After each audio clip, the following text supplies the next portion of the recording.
BMP. Actually, I'll start that over. I didn't wait for the recording. Welcome everybody to the Evergreen ODES Business Process Positive Support Plan, Behavior Management Plan, Safety Device, and Home and Community-Based Settings Rights session. And I can also take the first slide if you want. Everybody has been added to this session as a participant, so your line is muted and the chat has been disabled for you. But we do want to receive your questions, so please take a few minutes and find the Q&A icon on your Zoom window menu and open that up.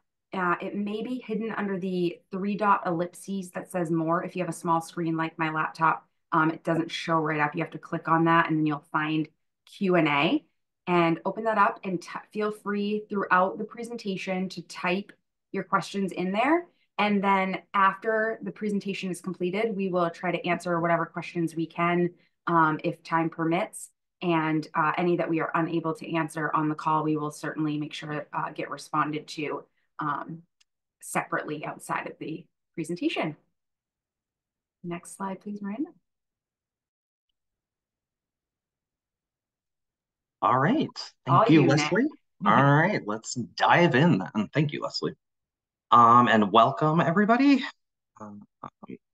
So these are the topics that we're going to cover today: the positive support plan, the behavior management plan, the safety device approval packet, and then Aaron will go over the HCBS rights modification addendum. Seems like a lot of topics, but they're fairly straightforward, so I think we'll get through them. And next slide. All right, excellent. So let's start with the positive support plan. So in Evergreen, the positive support plan is going to be part of the person-centered plan. So when you have a positive support plan completed, the process is going to be to upload that as an attachment, and that's going to go under the positive support plan category. And just let you know, there's going to be some kind of text first, and then we'll show screenshots of what this looks like. This isn't going to be a live walkthrough of Evergreen, but we will show some screenshots, and that will hopefully give you a better idea of what I'm talking about here. So again, you're going to upload it as an attachment under the positive support plan category. There's going to be an option to enter a start date. So you're going to want to do that. And that start date will be the date that you are uploading the document. If the positive support plan is going to start that day, that's the date you want to choose. If it's going to start the next week, choose that date. But that's the start date of the plan. There's also an option for an end date, and you want to keep that blank. You don't want to put an end date. You don't want to put a future end date. You don't want to keep anything in that box. It's going to cause issues. I don't know what those issues are, but I suspect they're pretty bad. So we want to leave the end date blank. And I just want to point out here that this is a new responsibility. With the introduction of Evergreen, we never really had positive support plans in the old EIS system. There were paper records somewhere. So these are actually going to exist in the electronic record now, which is great. But there is a new additional responsibility to upload those. So you're going to make sure that you get those uploaded, and especially if you're doing a BMP, and we'll get to that in a moment. Or I guess we'll get to that in the next bullet. The positive support plan has to be completed before you can pursue a behavior management plan. This is something that's required in the regs, and it's now required by Evergreen. You're not going to actually be able to do that step unless you have a positive support plan, which is great. And I also want to point out that there is a positive support plan template on the ODES website. I don't know if I think these slides will be made available afterwards, so you can actually click that link to get a copy of that template. That's been there. That's not different. That's been on the website for years, and it's not different. But I just want to point out that now you have a physical paper that you can reference and fill out and then upload. If you have a different template for a positive support plan that the individual uses, that's fine to use as well. We do not have a standardized positive support plan at this time, but there is an example of a template on our website. And next slide. Okay, so this is a screenshot, and this is when we're adding an attachment. This is how you're going to add the positive support plan.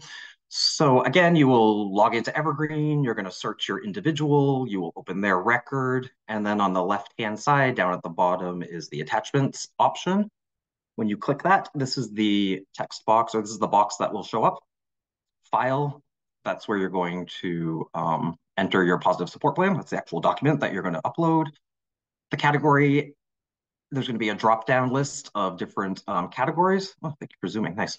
For different categories, you want to choose positive support plan. And again, if Evergreen doesn't recognize that you have uploaded a positive support plan, it's not going to let you move on to the behavior management plan. So make sure you select the correct category when you're uploading it.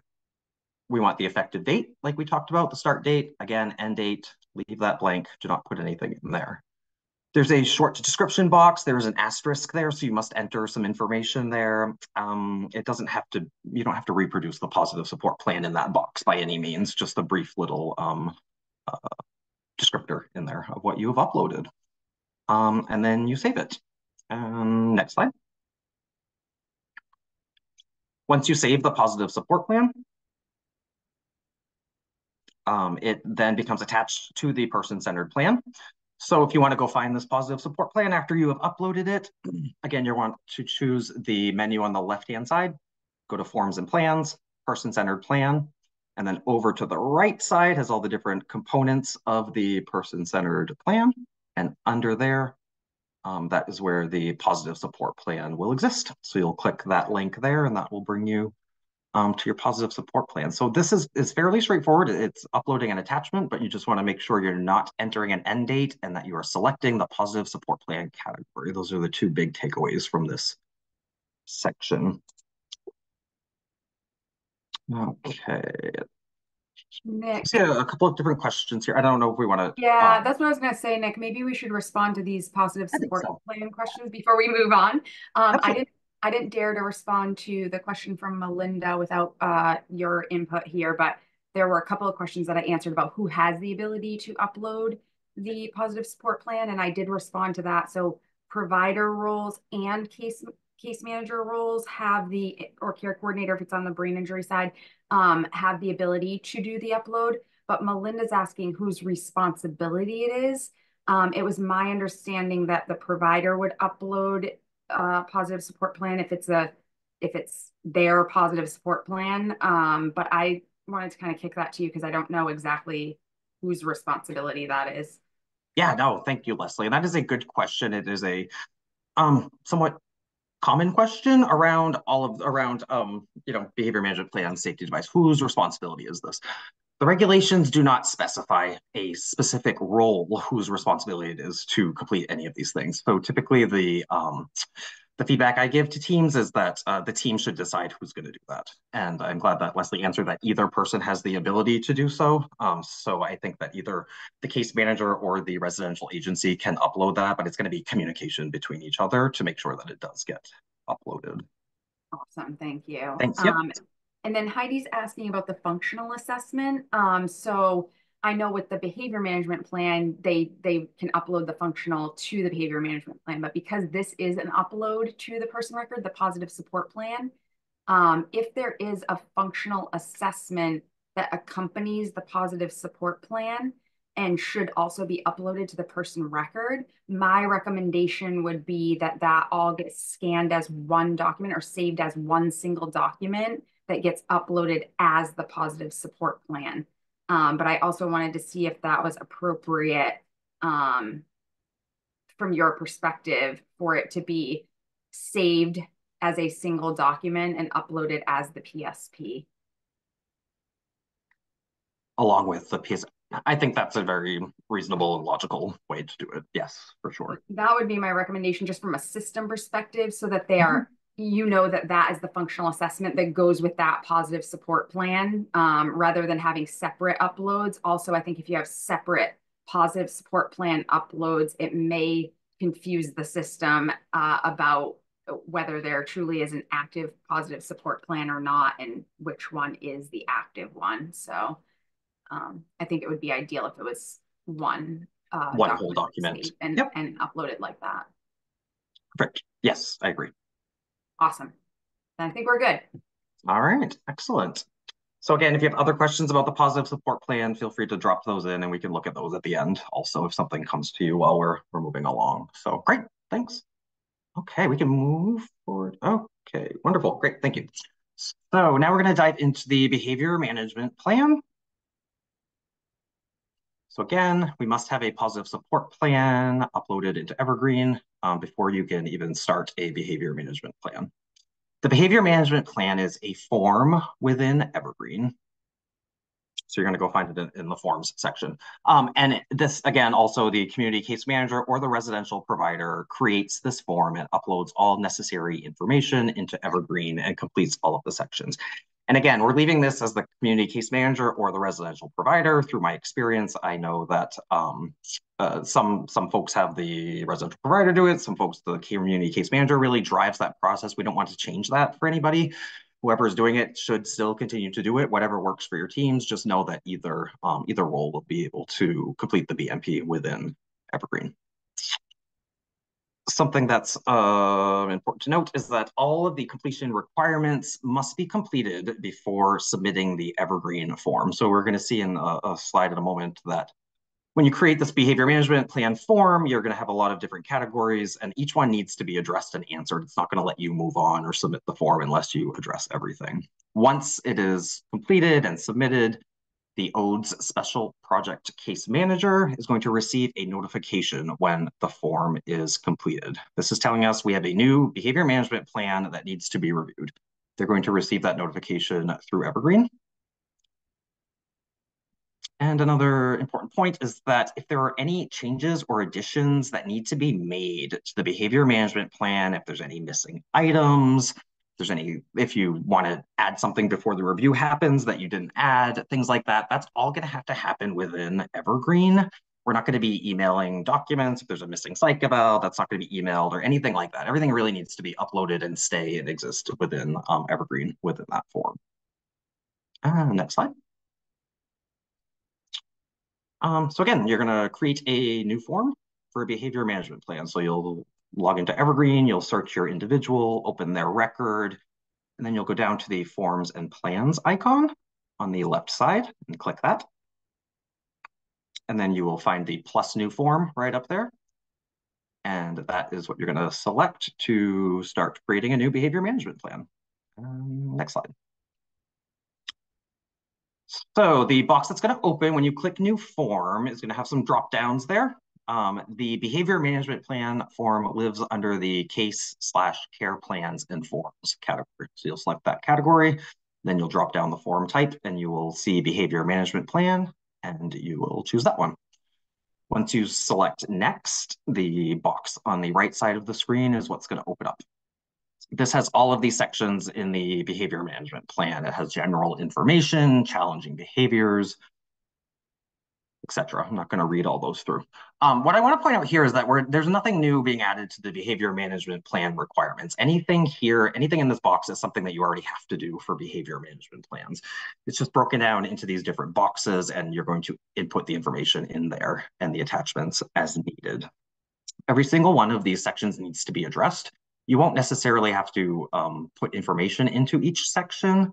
For example, the specialized restraint. If somebody has and there'll be more pictures of this in a moment, but if somebody does not have a specialized restraint, you will simply say no there, and Evergreen will accept that. You won't have to put anything else in that box. But each of these sections does have to be addressed as yes or no. And if you say yes, you'll have more to do. So next slide. So triggering required attachments. Again, if you click yes on these options, there are going to be some more requirements. So psychiatric medications is one example. If your behavior management plan includes psychotropic medications for challenging behaviors, you're going to say yes. Then you're going to be prompted to please attach the psychotropic medication support plan. So you will not be able to submit the behavior management plan form until that attachment happens. And this is the same thing with all the different categories. In-home stabilization, if you do not have in-home stabilization as part of your behavior management plan, you just select no, and you will not have any other requirements there. All right, next slide. This just shows further how some additional fields do populate when you select yes. The examples here are for the restraint component. So if there is a restraint component to the behavior management plan, you're going to select yes. And then you're going to have to complete the person's physical condition, breathing, circulation, or pain assessment, the criteria for attempting release. And again, these are all things that you have in the behavior management plans currently. It's just going to have to be broken out into these different categories to make sure that they're all addressed. Same thing with the specialized restraint. If there's no specialized restraint, you say no and move on. If you say yes, there's other boxes that need to be filled out, the medical condition of the person, the description of the specialized restraint, and things like that.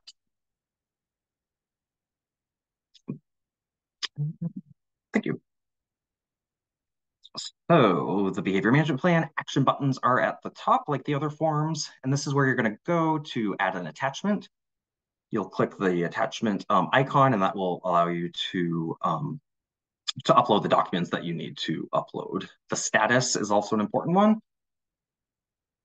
And then you'll have the completion requirements. If you try to submit the plan and it won't let you, you should definitely go to the completion requirements. That will outline the areas that you need to give attention to in order to get it submitted. Thanks. Next slide. Oh. Okay, so this looks at adding the actual attachments in this. So again, you're going to go down to the forms and plans. I'm sorry, I apologize. This is when you've clicked add attachments. So this is where your attachments will show up. You'll see the short description and then the categories. The category is 3 columns over category. That is going to be really important to pay attention to with either the physician evaluation. Thank you for zooming in there. You're going to have to make sure you select the correct categories so that Evergreen knows that you've met that requirement. So if you have to upload the psychological assessment, you're going to do that there. Next slide. Okay, and this lays out the categories a little bit better.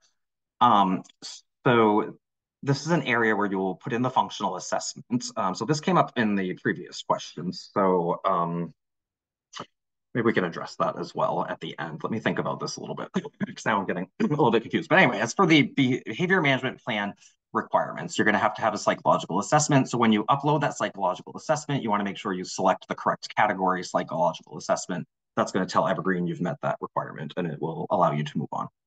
Same thing for the medication support plan, in-home stabilization plan, physician evaluation. The bottom category, other BMP materials. This is an important one. Sometimes there are other documents that are really helpful to the review committee to kind of understand what's going on with the individual, but they might not necessarily fall into one of these categories that are already listed. You can certainly submit additional clarifying materials under that other BMP materials category. And there's something we do need you to submit under that category as well, which I think is on the next slide. So we can move to that.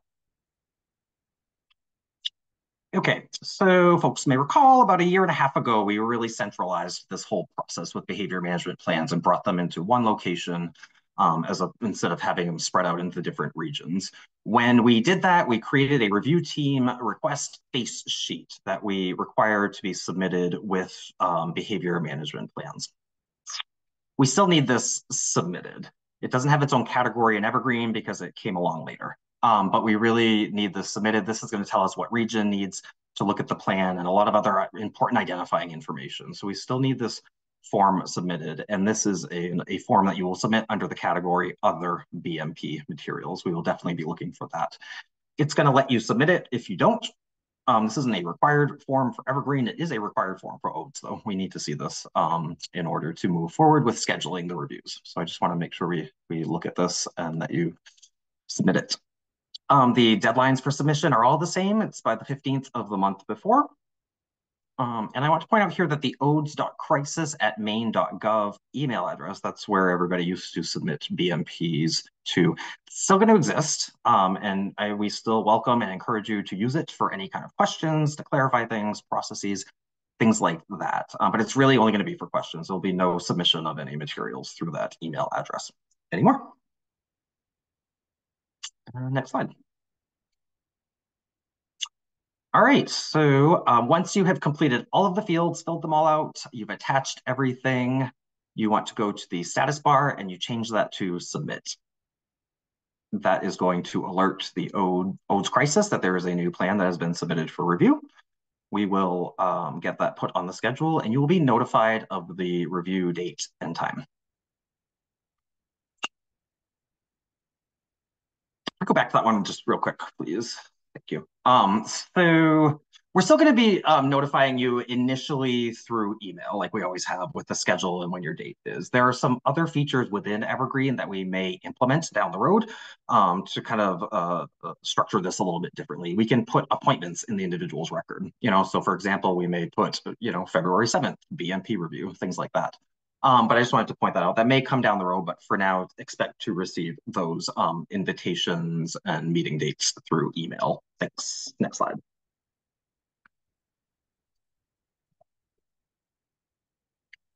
Okay, so once you've submitted it, it goes to the review committee. And these are the 3 decisions that can be made. Again, this is all the same as it always has been. There's nothing new here, and this is what's in the behavior regulations. The decisions that can be made are either approve, conditional approval, or denied. The form, once the committee looks at the behavior management plan and makes a decision, the status of that plan is going to be updated. So it will either be saying pending committee review, it might say request clarification, or it might say complete. And there'll be pictures of this on some subsequent slides. Close is going to be an option as well. We typically would not use that for anything. We don't want to close the form if there is an active behavior management plan. So complete is going to be the option that will be selected. Close would be if it was opened in error, or if there's no such plan anymore, that's when you would close it out. But you don't want to close it out until it's not being active anymore. Once that decision is made, there's a notification of the decision that goes to the community case manager and the provider through Evergreen. So you're going to get a notification that the decision has been made. You can then go back to this form, and that is where you will see what the review committee decided. So next slide. This is where the review committee is going to do their work. We'll have the meeting date. We will indicate the decision status, approve, conditional approval, or deny. And then there will be the approval date, and then the end date of that approval. So again, if it's 6 months, the end date will be 6 months out. If it's 3 months, whatever the duration is. If the committee selected conditional approval, that will probably mean that they want some new or different or more information. Something needs to be clarified, something needs to be changed in order to achieve that approval. So those details will be there, conditional approval details. Now, keep in mind, we have these meetings live, so a lot of this information will be discussed verbally, but we will also put it into the form so that it can be referenced afterwards. If it's a conditional approval and we need more information, the expectation is that the team puts that information together and then submits again, and it will be looked at again by the review committee. Next slide. Again, just some more information about the different statuses. Close is if we don't need this form anymore, we don't need this plan, request clarification, you have some more work to do. And then complete is when we have made the decision and it's either denied or approved. Next slide. Oh, so that's behavior management plan. Maybe we can take a look at some questions before moving into the safety that would be a device. Yeah. great idea, Nick. I left a lot of them in here because I didn't want to answer them on my own, but I think I have some answers. So I'll, if it's cool with you, I'll take my stab at them and then see if you Sure. agree. Sure, that works for me. All right, great. So Christina was asking if there'll be a different process for individuals who already have approved BMPs versus clients who are in the process of applying for a new approved plan. And that's a fabulous question. And I believe the answer is that, obviously when we get into Evergreen, no one is going to have a BMP in Evergreen yet. Well, if there is an approval, I should kind of restate that. If there's I think in EIS, there's like a BMP approval, like a sheet. So there may be a BMP that gets migrated, but it won't have all of this detail, essentially, is what I'm saying. So let's go with nobody will have a BMP in Evergreen. That may or may not be 100% true, but once somebody does have their first BMP filled out in Evergreen, fully filled out in Evergreen, then if the team needs to continue the plan with another behavior management plan after this one ends. So I know usually they're approved for 3, 6 months, a year. They usually don't get approved for more than a year. So at the time of the year end date, if the person needs a BMP, as long as there's still an active BMP in place, the team can create the next BMP for submission to the committee for their approval. And if you do that while there's an active BMP, it will actually copy the data that was inputted in this active plan into the new one. So you don't have to fill it all again. It will copy it and then it's editable for you to make whatever revisions are needed before you submit it to the committee for their approval. So it is a little bit different for somebody brand new versus somebody that is continuing with a behavior management plan, because as long as there's an active plan in place when you create the next one, you don't have to retype everything every single time. So I would say that's the difference there. Okay, great. Yeah, that makes sense. Thank you. And I think just to add on to that, so when we switch over to Evergreen, kind of goes into this as well. I would not expect that everybody is going to enter their individual's behavior management plan like that day, because then they'll On day one. Yeah. be right. Yeah. Because then they'll all come up for review at the next review, which is nothing that anybody No, wants. we don't want that. So I think you kind of want to just work off the plan you have, and then when it Yes. comes due to renew, that's when you want to go in and start, Yes. inputting. Okay, great, thanks. I would 100% agree with that. So, yeah, you can, that would be my guidance too, is you can work off of the plan that you currently have. Now, the one thing to keep in mind with that, for case managers and care coordinators that are listening in, is that, because we're not going to force people to go and just add all kinds of BMPs into Evergreen on day one, when you get time, when it comes time for like annual planning for your first PCP with the person in Evergreen, because that BMP has not been filled in Evergreen yet, if it has not been filled in Evergreen yet, like organically, if it didn't get populated in there before your annual planning time frame, then the PCP is not going to see the BMP in the system, but that doesn't mean that it doesn't exist. So you may want to coordinate with the team, including the provider, to get the BMP into the system before your annual planning, so that it does show up as an active plan, and then you can answer your PCP questions appropriately, that there is a BMP on, like it will show that there's a BMP on file, and then it will allow you to say that you've reviewed the plan and, answer the corresponding questions in your person center plan. But you don't have to do it on day one. It can be done, organically, but you may want to work with the provider to get it in there before the annual planning process. And it may have to be renewed before that anyway. So you may need to do a revision to your PCP to update that plan anyway before the annual planning. But just one thing to keep in mind.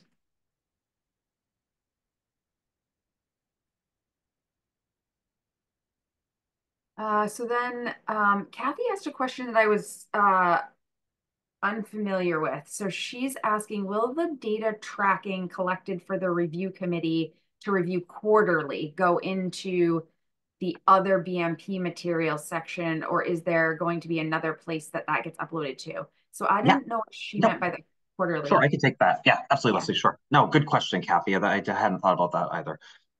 So part of the BMP submission requirement is to show data of what has been going on, the interventions, have they been working, how many have been used, things like that. And you are correct, Kathy, there is no category for uploading data. So yes, you should use the other BMP materials to upload those data sheets, because the committees will be looking for that data. So yeah, no, thank you. Good catch, Kathy.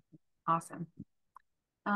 Christina asks, the review team request face sheet and supporting documents, or I guess it's more a statement. She indicates that that face sheet and the supporting documents usually come from the provider. So she's saying, will this now be coming from the CCM through Evergreen? So again, in my kind of from a system perspective, through my lens, I would say that somebody, either the CCM or the provider, should be the responsible party to create the BMP form. And then if there are multiple contributors to that form, then the person who creates it would gather whatever information or materials and populate the form and submit it. But I don't know if that's appropriate guidance. I think it is, and it kind of goes back to the, if it's the community case manager who's been doing it and managing that, they should continue to do so. If it was the residential provider, they would continue to kind of hold that responsibility for that team. And again, the regulations and or odes really specifies who is supposed to be doing that. And Okay, it does great. come up periodically. The question I do have, though, Leslie, is if one person, let's say the community case manager, opens a BMP form and starts putting information into it, I want to point out it does not all have to be done in one sitting either. You can't Correct. you can't submit the form until everything's Right. completed, but you can save it and move on to Yep. other Yep. things. My Yep. question is, Absolutely true. if the community case manager opens it, can a residential provider do work in that Finish form? it. Or yeah, I was wondering that myself, Nick, when I read that question, and I do not know the answer to that. okay. For the way I don't believe that they will have the ability to do that. Whoever opens it owns But it. we can certainly look into that because that would be convenient if they could share the responsibility of populating that form. But I don't I don't know that they're going to be able to do that. But I we can definitely take that as an action and follow up and see if that would be possible. Excellent. So Carrie is asking how much advance warning will the community case managers receive for the date and time of the scheduled meeting? Yeah, so I would expect that to mirror kind of what the warning you get now, the notification you get now. Um, I think that this may be efficient. I suspect you might get the date time schedule sooner because it's less labor intensive on the back end with managing all the paperwork and everything.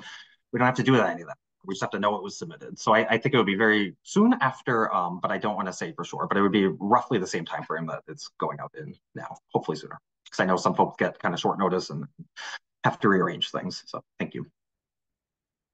And I can take Ian's question as well, Leslie, and I apologize if I suggested that we weren't going to be meeting anymore. Absolutely, 100% that process is continuing, Ian. We're still going to have those meetings to review them, and we'll be sending those invites out through email like we have done before. And I do not know what ILS requests are. Is it independent living supports? If it is, that's not part of this presentation. I'm not familiar with that either. That's what my brain tells me it is, and that wouldn't be covered today. All right, so what we'll do is if Andrea can add more information about what ILS is, we'll try to respond. And if not, we'll just dismiss that one. So Dawn is asking, are providers going to need to submit a list of reportable events and copies of the PCP like they do now with their submission? I can take the stab at this as well, Nick. So crisis, when they receive the behavior management plan, they are going to have access to the PCP and the reportable events in the system. So I don't know that you would necessarily need to submit any of that information along with your BMP anymore. The crisis team will receive the BMP form in the packet and they'll review the materials there, but then they can also go and review the full person-centered plan and all of the reportable events that they might need to. Yes, I agree. Great. And I think that other one was just follow up to Dawn's question. And then Tara asks, I tuned in a little late, so it may have been covered before the PSP, but will safety device be done same? We're actually going to get to that next, Tara. We're Yes. going to get to safety device next. Oh, and Cheryl says increased level of support. ILS stands for increased level of support. Yeah, Andrea concurs for a person in shared living and the CRT and needs CRT approval. I'm not familiar. Is that something we should take back to somebody else? Yeah, I think we could take that. I'm not sure how that'll happen with Evergreen, and it's important to, yeah, absolutely. But it wouldn't be part of this topic Okay. today. Okay, we will track that question about increased level of support for a person in shared living that needs CRT approval, and we'll get you that question offline. We'll get an answer to that question offline. All right, I All think we right. cleared the queue, so if you want to move All on to right. safety device. Let's do it. Yes, thank you. Um, Great. Yeah, so the BMP is just a lot. So that's a big piece. So I just wanted to make sure we got to those questions before we moved on. So the safety device approval packet is very similar as well with the uploading and the process and everything.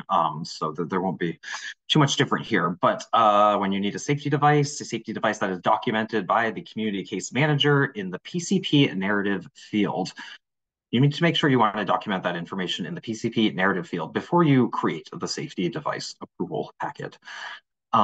The PCP date and the meeting narrative from the PCP are going to be pulled into the safety device approval packet, which is nice. And we'll look at that in a moment.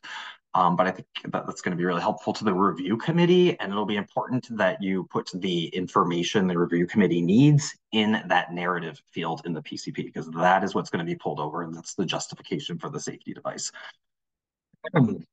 Um, Again, the same forms we've used, the same protocol for completion. There's nothing different there. Upload the forms as attachments to the safety device approval packet within Evergreen. We'll show some screenshots of that in a moment. And then we also need the safety plan request form also uploaded too. And that's, that's that reform that I was talking about with the behavior management plan. So next slide. The safety device approval packet in Evergreen. So this is a form. So you're going to log into Evergreen, search your individual, open their record, and then go down to the forms on the left side at the bottom and click. The category for the safety device form is going to be the case and care plans and forms. And then the actual form, it will be called the safety device approval packet. There are two forms that need to be uploaded. One of those is the review team request form, and the other form is the safety plan request form. The review team request form you want to upload under the safety protective device request form in Evergreen, and then the other one you want to go under approval form.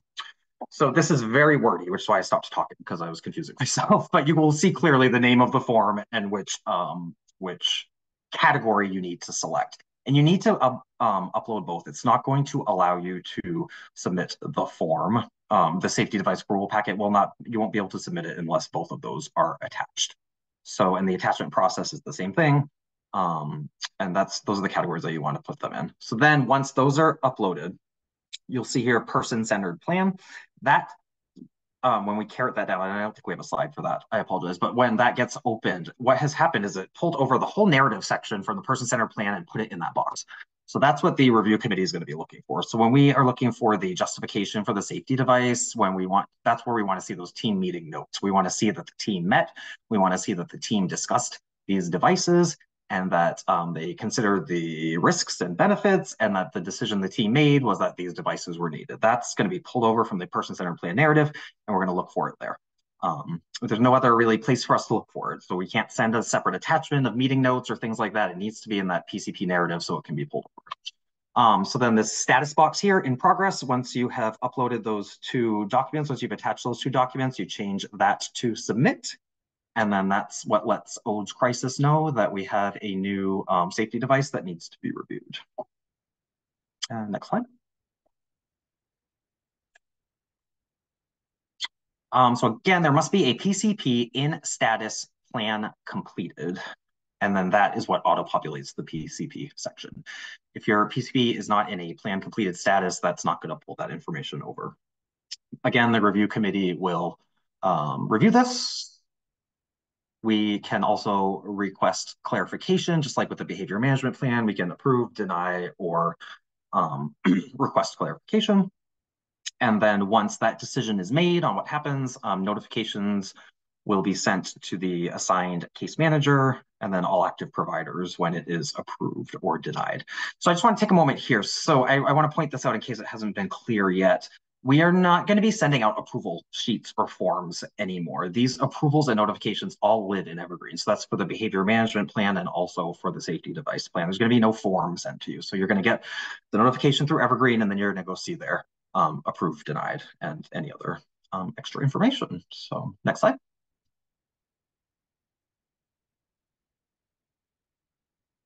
Again, this is just a review of the deadlines and this is for safety devices and behavior management plans. Just wanted to embed this in here as a reminder.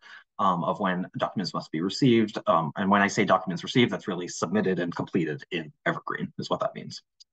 I believe that's the end of this section. We take a look at any questions? No? Okay.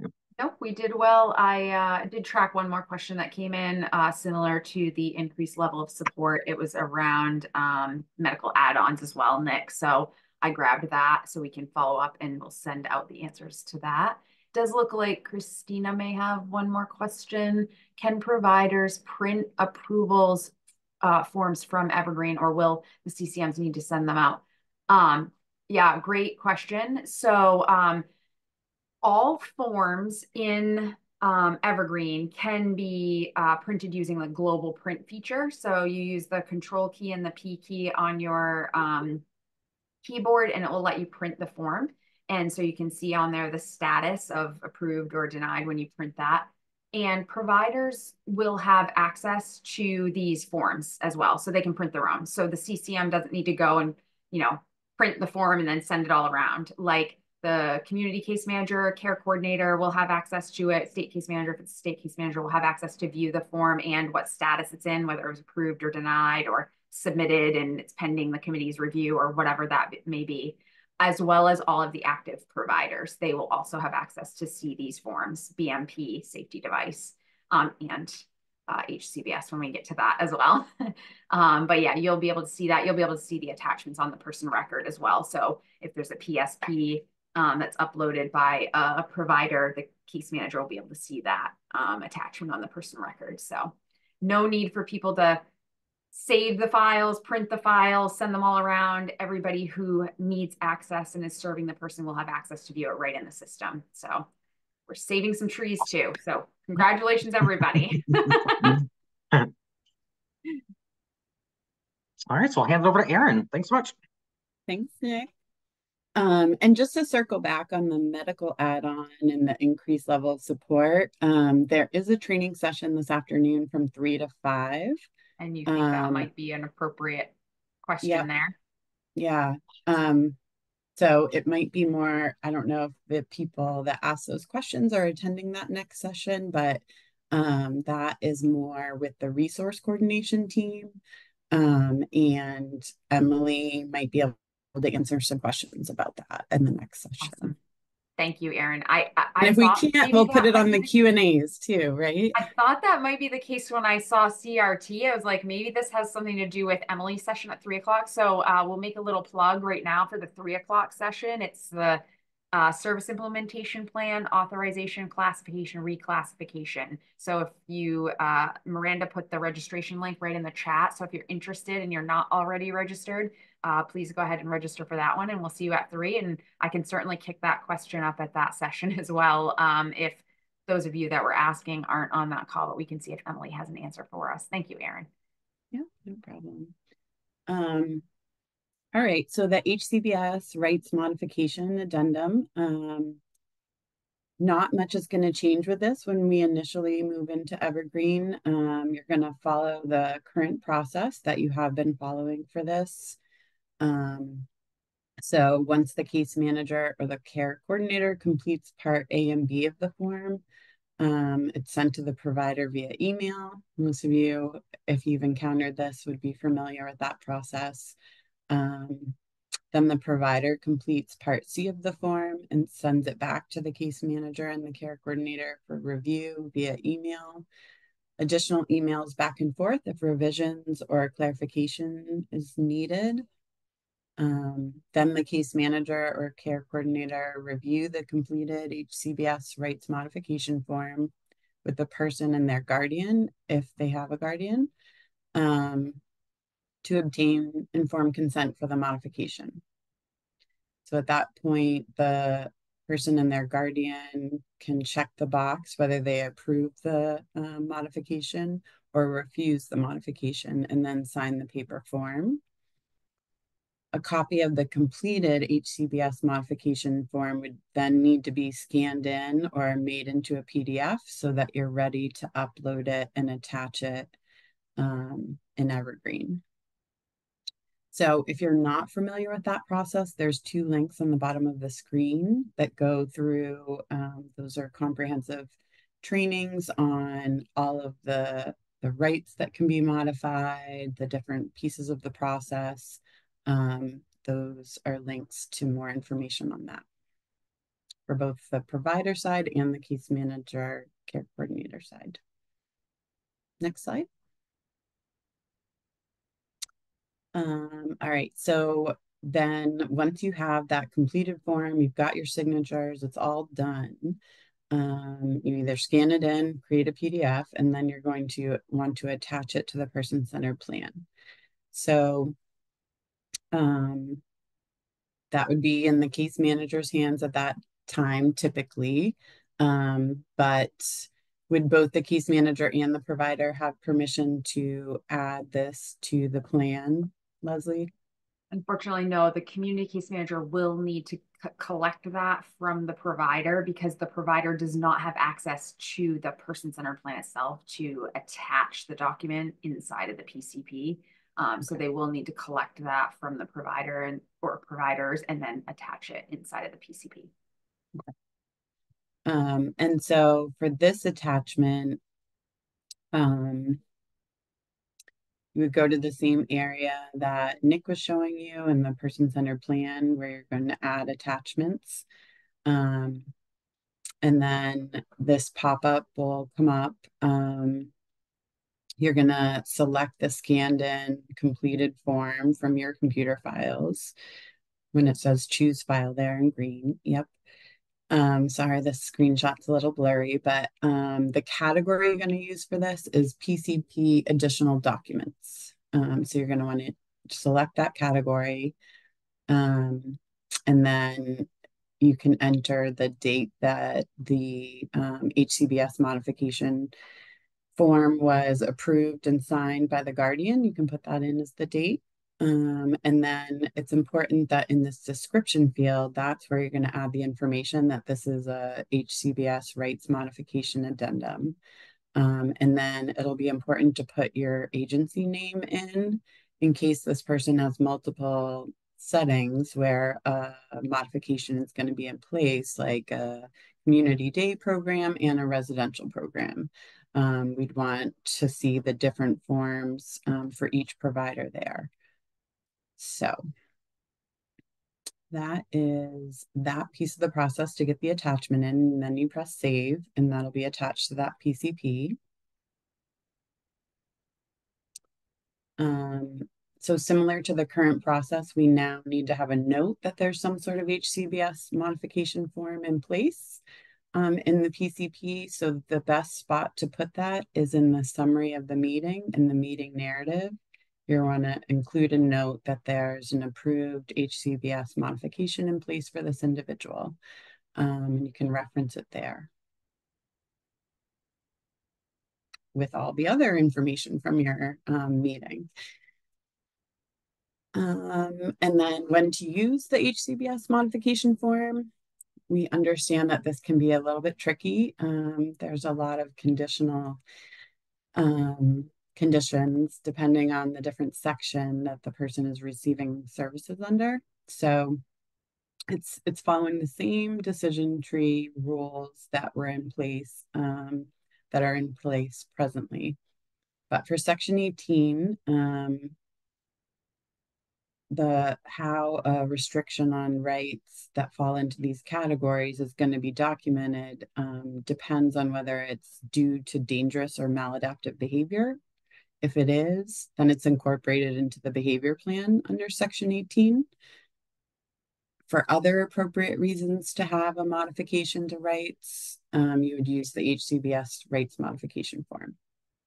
On the next slide, I'm including all the links to the decision trees so that if you have any questions, you can walk through those again.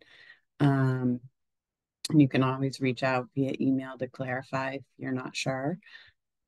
For Section 20, there's one method for documenting the modification. So they all would go on the HCBS rights modification form. For Sections 21 and 29, if the modification is due to challenging behavior, then a positive support plan or a behavior management plan would be where you document that modification, depending on what type of restriction it is. For all the other appropriate reasons, you would use the HCBS rates modification form. If the modification it doesn't matter which of those options you chose or you followed the path for the sections of waiver. If it includes a safety device, you're going to need to follow that whole process that Nick described. And a safety device approval would be needed in order to have that safety device in place for the individual. Right. It's a lot of content, but it's following the same process. So hopefully this isn't new information for people. So where on the website can you find these things? And there's links here for each of the different sections. There's links listed out so that you can find the materials to figure out which path, which form you need to complete for a restriction. And here's the path for sections 21 and 29. And then all of that information is also listed on the HCBS training and resources webpage on the website. And it's listed under case management resources.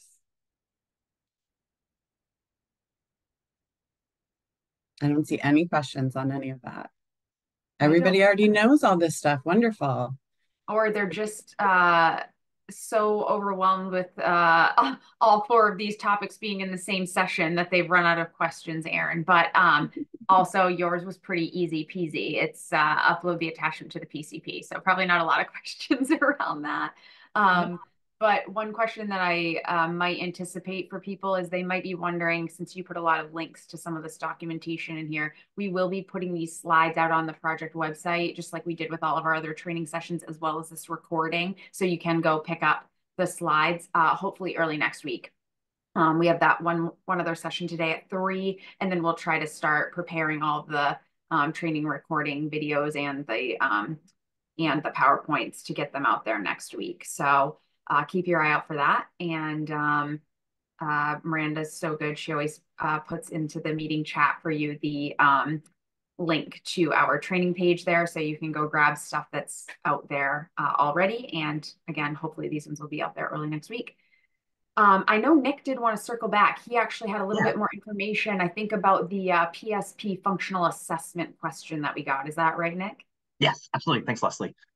Yeah, so I did a little bit of looking around while Erin was talking. And as for the functional assessment with a positive support plan, there is an attachment option for the functional assessment already in the record. So that is where I recommend you put the functional assessment. So you want to go to that attachments tab on the left-hand side, about 2/3 of the way down, I think it is. And then it says attachments. And then when you choose the categories, there is functional assessment is an option there. And that is where that functional assessment should go. Yeah, I wouldn't include it with the PSP, and that's going to confuse it. But okay, great. Thank you, Nick. Apologies for yeah, no, I'm fine. I just wasn't sure if that existed, so I didn't want to speak out of turn, but it does.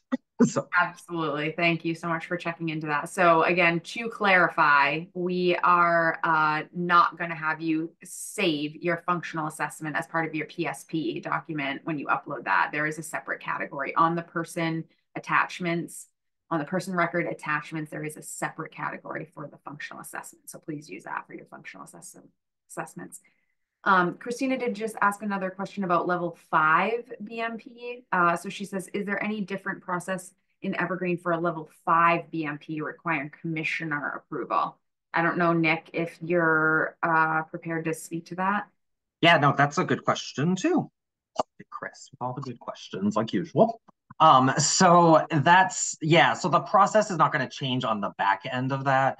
What I would expect on your end, so it needs to be reviewed by the regional review committee before it goes on to the statewide review committee, and then ultimately the commissioner's office. So I would expect to find the status for that behavior management plan to stay in pending review committee. until that final approval is done. And then at that point, it'll come back. We will update those to show that it has been approved, and then you'll get the notification through Evergreen like you would with a regular plan. But no, that's a good question because there are more steps. And if the statewide review committee has questions, they will be able to ask those through Evergreen as well. So you would expect to look for those notifications too if they need clarification, because that sometimes happens at that level too. Awesome. Thank you, Nick. Yeah. That looks like all the questions that we have. I will just share the next steps with everybody. Oh, it looks like we got one more question here from Ian. Rephrasing, when Evergreen goes live, does the BMP as well? Yes, Ian. Sorry, I had answered a question for Ian about when to start using the BMP. So yes, everything that you're hearing today, all of this Evergreen related questions and forms and processes and stuff will all start in Evergreen when we go live in Evergreen, which segues very nicely, Ian, into my next step spiel, which is we are still working with our vendor on what that R3 deploy date is going to be, that revised deploy date is going to be. We had hoped to have communicated that to you already, during these sessions or before this session, but we are still just working out those final tweaks and bugs and making sure that we're really ready before we communicate a date to you. So hoping to do that public announcement very, very soon. So keep your eyes on your email. We'll be sending that out just as soon as we can. But I will say that it is coming soon. So continue to prepare for it, just the way that we've been telling you in all the other training sessions. Think people are getting back into the sandbox training environment finally. So definitely take advantage of that. Get in there, play around. If you have questions once you're in there navigating in that sandbox training environment, please feel free to reach out and ask questions, and we'll try to answer those as best as we can. You can also go back and, I know it's been a little while since you got your technical training and now you're getting into the sandbox, but you can go back and grab all of the recordings from those trainings, all of the PowerPoint decks from those trainings, and have that with you while you're playing around in that environment so that you can, really familiarize yourself with it. You can rewatch those micro learning videos. You can read through the FAQs that are out there. We are still also trying to continue to update our FAQs. So keep your eye on the website, the project website for that. We'll hopefully get more FAQs up there soon. And you can keep working on tying up your loose ends. As I mentioned on all the other training sessions, we want to make sure all of your progress notes are completed, all of your reportable events are completed. So those things you definitely want to make sure are in a complete state before we go live. We will remind you of that in plenty of time before we go live as well, but definitely don't leave a lot of things out there open. If you can, make sure that you're getting things completed. Things will migrate much more smoothly that way. And then we have the 3 o'clock session today. Definitely join up if that's a topic that you're interested in or it would be helpful for you. And then all of the training sessions the business process related sessions that we did this week, we'll be putting these recordings and slide decks out on the website next week. And if you haven't already, you can certainly also sign up for a Q&A session. There are 4 of them scheduled in February. They are 1-hour sessions. There is no agenda. They are an opportunity for you to come to those and ask whatever questions you have. They will be led by our training team from FEI, but I will be there as well as a lot of the subject matter experts that have been helping out with business process training sessions. And we will try to answer as many of your questions as we can in those 1-hour sessions. We'll record them just the way that we've done all of our other training sessions. We will answer as many questions as we can, and anything that we can't, we will certainly follow up outside of those Q&A sessions. But it's just an opportunity for you to ask questions after you've had a chance to play around in this training sandbox, because we expect that navigating around on your own will bring up some questions that you didn't anticipate or have during your technical and business process training sessions. And as always, Evergreen email address, evergreen.dhhs@maine.gov. You can email questions there at any time, feedback, comments, whatever you have. Nancy Kitchen is helping me monitor that. We're trying to respond to those as timely as we can right now. And Miranda has put all of this information in the chat for you, so you can grab the links and or that email address. So great. A couple of questions here. So Ian is asking, will there be an overlay of the existing system? It may take some time in some cases to move everything into Evergreen and train on the new process. So, so we are going to migrate all of your data, Ian. So you won't have to migrate your data into Evergreen. That will migrate over as part of the deploy. However, we do recognize that it is a new system for you. You're still going to be learning it. It's going to take a little while for you to feel comfortable navigating around in there. So what we're going to do to make that feel a little less stressful is we're going to have the EIS system available in a read-only state. So for a period of time post-deploy, likely at least 6 months, maybe longer. I think we're going to maybe even leave it up for a full year. EIS will still be available to you with your login credentials, and you can log in and you can navigate and you can see the data that was in there before we moved into Evergreen, but you just won't be able to add any new data or edit any data in there. You can just view it. But again, all of that data is going to migrate into Evergreen for you. So you shouldn't have to rekey a whole bunch of stuff in Evergreen. It should migrate over for you. You should be able to see it. Some things are going to migrate in a little bit differently than they exist in EIS, just because we've streamlined forms, changed some processes and things like that. So the data will be there, but it just might not be in the exact same place that it was in EIS. So those might be some of the bigger challenges that you might face, is like, well, I know in EIS that this information was in the psychosocial evaluation. Well, in Evergreen, we don't have a psychosocial evaluation, psychosocial form. So that information got migrated as a bulk attachment to the person record in Evergreen. So those are going to be some of the things that we want to make sure that you can find things quickly. So we're going to let you keep logging into EIS if you need to find things a little bit faster. So that will be helpful to you. Carrie is asking, how much advance notice will we get before we go live? Yeah, great question, Carrie. We're going to try to give you just as much notice as we possibly can. You'll definitely get a few weeks lead time. It won't be like, hey, tomorrow we're going live. So we're definitely going to give you a couple, 3 weeks of lead time there. But I don't know exactly how much lead time we're going to give you, but we're definitely not going to say, hey, we're going live tomorrow.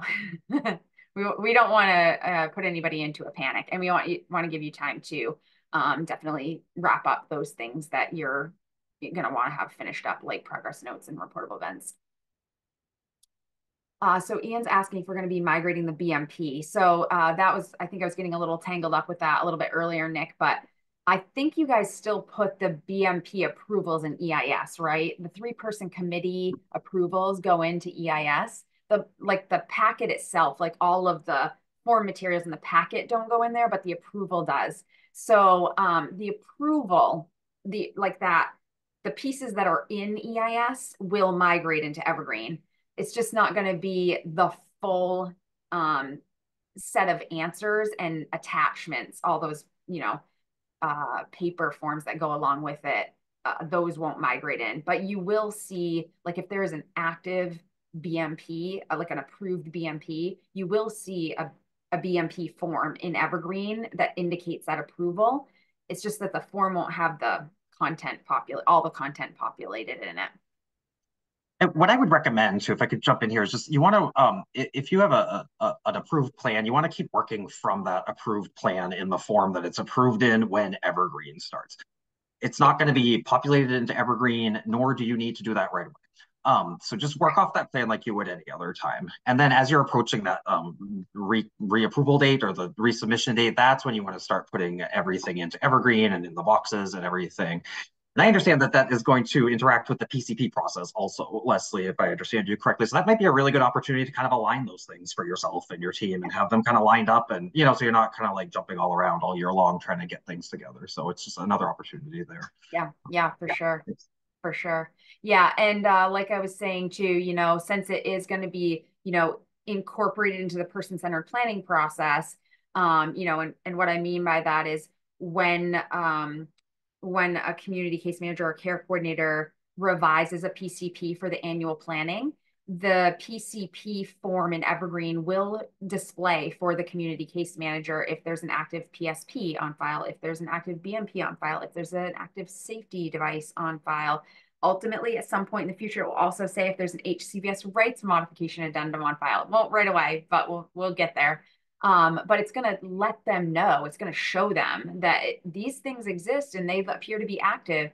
And then it will ask the case manager or the care coordinator some appropriate questions about that, each plan that's active. It'll say, has the team reviewed this? Is it still valid or does it need to be revised? It has some questions related to that for each one that's active. So that's how it's sort of incorporated there. So to Nick's point, you could work together as a team, case manager and providers to, start to get that into alignment, dates into alignment, if that makes sense, so that, the active approved BMP is always there in the PCP at the right time. But I think as long as, if somebody is having a BMP that's continuing, I think you probably already do make sure that you submit for the new BMP period before yours expires so that there's no gap there.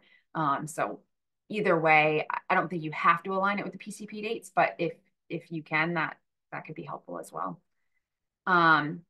So Kevin is also asking if EIS is available, can we copy from it or print from it? You will not be able to print from it, Kevin, once we move into Evergreen and it's in a read-only state.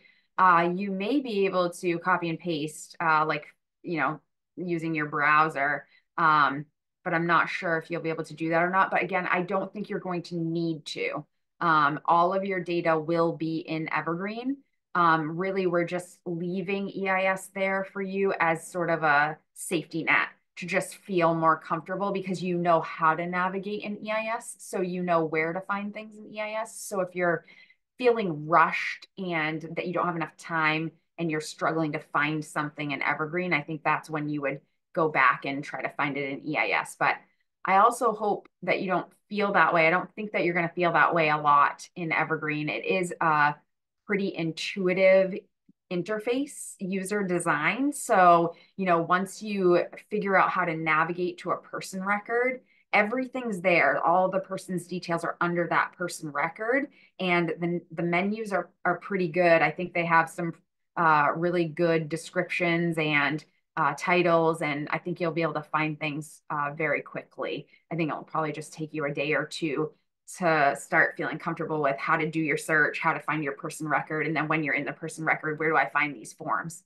But once you figure that out, you'll have it down. It's a very consistently designed. So, pages look similarly formatted, and buttons to add things are in the same place and buttons to edit things are in similar places. So I think you'll find it pretty easy to use.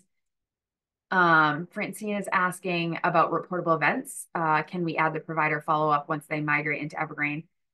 Great question, Francine. I don't want to answer that definitively. I do believe that you're going to be able to add the provider follow-up to a reportable event that migrated in, but I'm going to take that one back and just make sure. But I do believe that the reportable event itself is going to migrate in a completed state, but then you should be able to go and add that provider follow-up to it. That should not be a problem, but I'm going to confirm that just to make sure, because I think that's a really good question and I want to make sure. And that does look like all of the questions that are in the chat. Oh, Lucinda has one more. Will there be resources at ODES to come out to agency providers and provide an in-person training on Evergreen if needed? Great question, Lucinda. So we are putting together a very robust post-deploy support plan. I will be sharing details about the post-deploy support plan in the next week or so. So definitely keep your eyes out for that as well. I don't have an answer definitively on whether there'll be resources available to go offer in-person trainings at this point. But what I can say is all of the trainings that we've offered right now are all recorded, and they will all stay available to you and to all of your staff and any staff that you have coming in. They will stay publicly posted on our project website, and that will stay up. So you can watch, rewatch, share those videos with new staff, existing staff. And even if they were sessions that you did not participate in, you should be able to go to our project website and click those links and rewatch trainings. So that's definitely available. But I will take the question on in-person trainings back, and we will see if that's something that may be able to be offered at some point.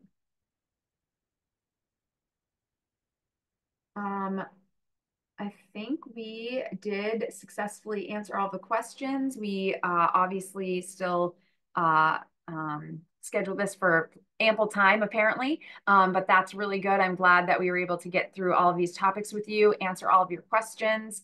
We're really excited to be moving into the new system and to be able to offer you the new system. I really, again, there's a lot of great benefits to the system and a lot of efficiencies that's going to provide for you. So I think you're going to be really happy once you get in there.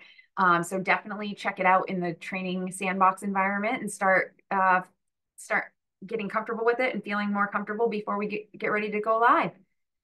Thanks everybody for joining us this afternoon. Thank you, Nick and Aaron, for doing the presenting, and look forward to it. Thank you, Leslie. And thanks, Miranda, for running our And slides. thank you, Miranda, for zooming in and accentuating things. That's helpful. Everybody have a great afternoon, and hopefully I'll see some of you at 3 o'clock.